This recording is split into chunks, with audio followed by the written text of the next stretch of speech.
assim, de uma maneira ultra simplificada, tá? Ultra simplificada, o governo tem que arrecadar para poder gastar.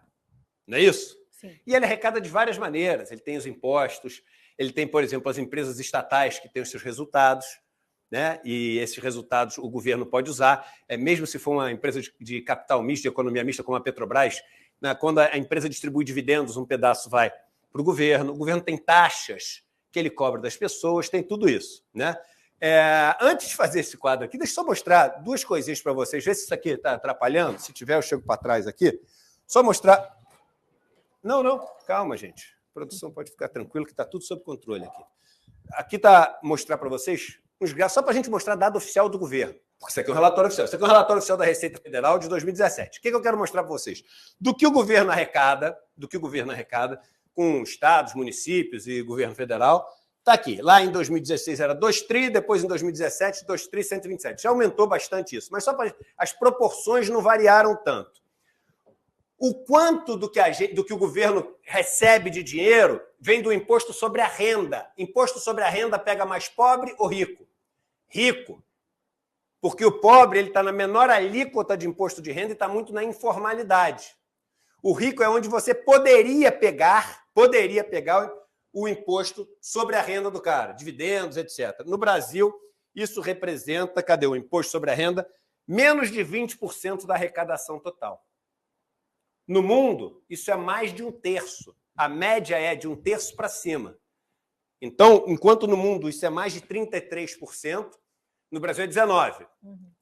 Imposto sobre bens e serviços, sobre propriedade, que o mundo usa também. É o IPTU, é o IPVA, é o imposto no jatinho, que no Brasil é 0%, é o imposto na lancha também, que no Brasil é 0%. É esse imposto que pega o rico naquilo que ele tem imobilizado, que a gente chama. No Brasil, a média 4,58% do total. No mundo também é bem acima disso. Aí você vem no imposto que pega o pobre. Bens e serviços. O imposto de bens e serviços, o que ele é? É onde você gasta. É o imposto que tem dentro do arroz, da lata de óleo, que não é mais lata, é garrafa. É o imposto que tem quando você, enfim, sobe ali no ônibus, tem que pagar ali dentro o imposto. Quando você põe gasolina, que tem o imposto sobre bens e serviços. E por que ele pega o pobre? Tudo que o pobre ganha, ele gasta. Tudo que o pobre ganha, ele gasta. Então, ele paga na veia isso aqui. O rico, e rico que a gente fala é muito rico, ele não gasta tudo que ele ganha. Ele poupa um pedaço do que ele ganha e guarda essa informação que a gente já vai usar. Mas o pobre que gasta tudo que ele ganha, ele é o cara que paga principalmente esse imposto. E esse imposto, que é o que pega no pobre, ele é quase 50% da arrecadação que o governo tem com os impostos. Vamos ver como é que isso se compara com o mundo? Põe o próximo gráfico, por favor. Aqui, carga tributária sobre renda, lucro, o imposto sobre os ricos. O Brasil comparado com os países da OCDE, em 2016, que é o último relatório que o governo tinha feito quando fazia direito, depois que entrou o Temer, eles esconderam esse relatório. Isso é oficial, tá? Oficial. Olha o Brasil no gráfico. Imposto sobre rico. Quanto que cobra de alíquota? Você não está vendo, é porque tem que olhar lá para baixo. É esse aqui, ó. Vou sentar aqui, ó. É esse aqui. O Brasil é esse aqui. Quer ver agora o imposto sobre o pobre, que é aquele de bens e serviços? Bota o próximo gráfico. Opa, vou ter que levantar de novo agora. Imposto sobre pobre é esse aqui, em relação aos outros países. Então não é que o Brasil paga muito imposto ou pouco imposto. Quem paga muito? Quem paga pouco? Como é que funciona essa máquina? Só para vocês terem mais um caso, assim, esse é anedotal, mas é porque ele é muito importante. Nessa tabela, esse relatório é espetacular. Nessa tabela, põe a tabela aqui, ele mostra um por um, todos os impostos, isso aqui vai para baixo, várias páginas, todos os impostos que são pagos, né? O total, a gente viu, é aquele 2 trilhões 127, lá em 2017, e eu trouxe um para mostrar para vocês, o pessoal que discute MST, não sei o quê, todas as terras do Brasil, na mão desses latifundiários, desses fazendeiros, etc., todas juntas pagam por ano pouco mais. Cadê? Aqui, Imposto Territorial Rural. Aqui, ó. 1 bilhão. 1 bilhão e 200. De um total de 2 trilhões, 127 bilhões, 1 trilhão vem de todas as terras do Brasil somadas. É como se o seguinte, do 2 trilhões 127, sem ela seria 2 trilhões 126. Não pagam nada, meu irmão. Zero. Zero. Eu já falei, eu tenho um sítio aqui perto de São Paulo, 120 mil metros quadrados o meu sítio tem. Eu pago R$250 por ano de imposto. Por ano, não é por mês, que já seria baixo. As terras do Juscelino estão aí nesse número, né? As terras do Juscelino estão aqui. As terras dos donos das emissoras de rádio e de televisão estão aqui. Só São Paulo paga por mês um IPTU parecido com isso. Só a cidade de São Paulo, não o estado, não a cidade. Olha, vamos ver IPTU. Vamos ver IPTU. Põe aqui, próxima, agora sim, aquela próxima menorzinha. O IPTU, está aqui, ó. O IPTU pago, quase 40 bilhões. Quase 40. Então, as cidades pagando IPTU, quase 40 bilhões. Todas as terras do Brasil somadas, 1 bi. 1 bi.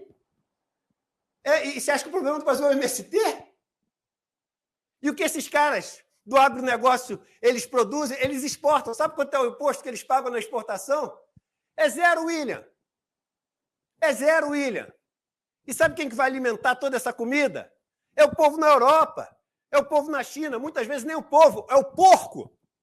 É o gado chinês, americano, alemão. Essa é a realidade. Aí a gente botando agora sim, no esquema aqui, vamos poder entender, usando a lousa? Vem para a câmera 1, por favor. Vamos lá. Então, isso aqui é o que é pago de impostos. E esses impostos são impostos que a população inteira paga. O pobre paga mais, que a gente já viu. Então, o pobre paga isso aqui, o rico paga esse pouquinho aqui. E aí o resto quem é que paga? Ou paga o empregador, ou paga, enfim, são taxas, tarifas. Mas vamos só referência. Aqui, esses 44% de impostos sobre bens e serviços. Tá? Aqui você tem 19% imposto, eu vou botar aqui, de renda, tá? Para simplificar. Não quer dizer que, rico então não compra tomate, compra, mas proporcionalmente ao quanto ele ganha, ele gasta um pedacinho nisso. O pobre é o mais afetado por isso. Tá? Esse dinheiro todo aqui que o governo arrecada, ele usa, olha só o que eu vou falar, metade dessa torta aqui, para pagar, sabe o quê? Do orçamento dele? Juros e amortização da dívida. Metade do dinheiro é para pagar juros e amortização da dívida. Aí, esse dinheiro vai para quem? Para a turma que é rentista. Aí, o que o cara do Banco Central falou ontem? Não, mas agora tem 4 milhões de pessoas. É leviano falar isso. Sabe por que é leviano? Porque o importante é saber o seguinte, mas vem cá, os 4 milhões tem igual? Ou será que tem ali 10 mil que são dono de quase tudo e o resto é só número? Aquele cara que tem um capilé ali e tu está dizendo que ele está se beneficiando disso. Eu te dou a resposta. Primeiro eu te digo que as 100 milhões de pessoas mais pobres que têm dinheiro em banco, as 100 milhões de pessoas mais pobres que têm dinheiro em banco, têm menos dinheiro guardado, se somar todos, dos que os 100 mil mais ricos. É uma proporção que diz o seguinte, o 90% mais pobre tem menos patrimônio nos bancos do que o 0,1% mais rico. 900 vezes mais a concentração. Então, só para ver como é leviano o que o cara falou. Eu estou trazendo dado da Ambima. Então, é dado oficial. Ali ele chuta um monte de coisa. Você não sabe nunca de onde vieram os dados. Eu estou falando dado, oficial.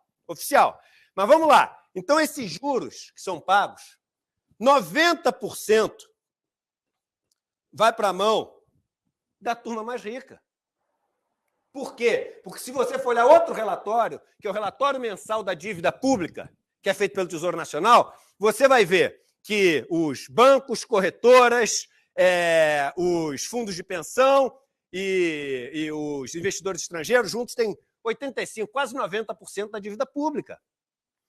Eduardo, mas o pobre é dono de um pedaço desse fundo de investimento. O pobre também tem dinheiro no fundo de pensão. Para começar, que pobre mesmo não tem dinheiro nenhum no outro. Mas quem tem pouco dinheiro, ele não coloca direto aqui. Ele coloca no banco, o banco num CDB, na poupança, etc. O banco paga um quequerecozinho para ele, aí o banco aplica aqui para ganhar uma fortuna. Então pode dizer que é o banco sim. Pode dizer que é o banco sim que está ganhando. E sabe quantas pessoas a pessoa física investe no Tesouro Direto? Quanto que é o total da dívida? Que ele fala, 4 milhões, 40, não sei quantos que ele fala. Acho que é 4 milhões. Sabe quanto eles têm da dívida pública total? 1,8%. Os bancos 90%, o resto 1,8%. Aí com esse dinheiro que sobra, Eduardo, aí vem a parte que é a mais triste. Com esse dinheiro que sobra, ele vai e constrói estrada, ele constrói luz, ele constrói saneamento, né? A luz vai parar na casa do bacana, o poste vai parar dentro da favela. O asfalto vai cobrir o buraco dos Jardins ou de Sapopemba. A polícia vai proteger quem mora no Leblon ou quem mora na Rocinha. Isso aqui que ele faz, ele pega essa estrutura toda do Estado de proteção, de construção, de infraestrutura, e ele aplica isso aqui para quem? Para os ricos ou para os pobres? Vai para os ricos também. E para os pobres não vai quase nada. Aí, quando não vai quase nada para os pobres começam a não ter luz, não ter água, não ter saneamento. E veja que o rico diz que mas a gente paga imposto, não tem nada no Brasil. É o melhor investimento do mundo pagar imposto para rico no Brasil, porque ele não paga quase nada, a gente viu no gráfico que ele é o que menos paga do mundo. Põe aquele gráfico de novo, mesmo que apareça só um pedaço aqui, aquele primeiro gráfico de todos, da tabela que o Brasil é o último. Aqui, ó, é o que menos paga imposto, paraíso fiscal para os ricos. O pouco imposto que ele paga volta com o pagamento de uns juros gigante, volta com uma infraestrutura que é toda montada para ele, de estrada, de portos, de luz, de segurança, de tudo isso que não é voltada para os pobres. O pobre só paga esse imposto, não recebe de volta via juros, não recebe de volta via estrutura, e aí, com esse dinheiro, você monta também o quê? As estatais,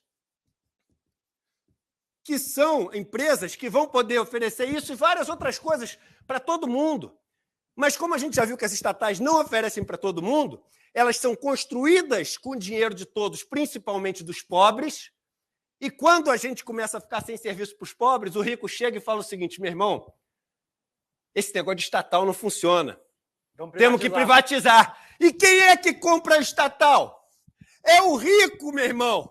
Com qual dinheiro que ele compra a estatal? Com os juros que ele ganhou do pobre. Em outras palavras, o pobre paga para o rico a estrada, o pobre paga para o rico a luz, o pobre paga para o rico o saneamento, o pobre constrói e entrega para o rico as estatais e o rico usa tudo isso para criar mais modelo de sequestrar mais dinheiro do pobre, financiar mais deputado e manter essa taxa de juros alta e pegar e botar mais presidente do Banco Central que vem do mercado financeiro e manter a taxa de juros alta e, no final das contas, o cara fala, é técnico. Meu irmão, para respeitar o nosso horário aqui, é técnico uma ova. Eu ia falar coisa muito pior. É técnico uma ova. Isso aqui é o maior problema do país. Isso aqui não tem arcabouço, não tem reforma para modernizar a estrutura de imposto. Isso aqui é o seguinte, é mudança de paradigma. É um outro país. É outra realidade. Se a gente fizer assim, desse jeito, dando uma ajeitadinha para cá e para lá, vai continuar sempre a mesma coisa. Agora, se a gente quiser virar essa mesa, a gente pode ter um país de verdade, porque não falta riqueza aqui. Não falta bolo para distribuir, se quiser distribuir da maneira correta. Não falta. Um dos países que mais tem petróleo do mundo, que mais descobriu nas últimas décadas, mais tem minério, onde planta qualquer coisa dá, tem água limpa, potável, tem fonte renovável de energia, tem incidência de sol no país inteiro, uma costa gigante, tem peixe, tem mercado consumidor, não gosto de usar essa palavra, mas o pessoal tem aqui também, tem universidades instaladas, tem capacidade de produzir ciência, produzir saber, tem tudo. Agora, isso tudo hoje está em função da meia dúzia, Ou a gente inverte a máquina, de verdade, mudança de paradigma, e por isso que eu digo, a definição disso é revolução, ou então é o seguinte, ficar torcendo para aquilo que não tem chance de acontecer. E aí o Nietzsche tinha razão. A esperança pode ser um dos maiores males, porque só prolonga o sofrimento. Com isso aqui, não mudando, não adianta ter esperança. Desculpa a bagunça aqui.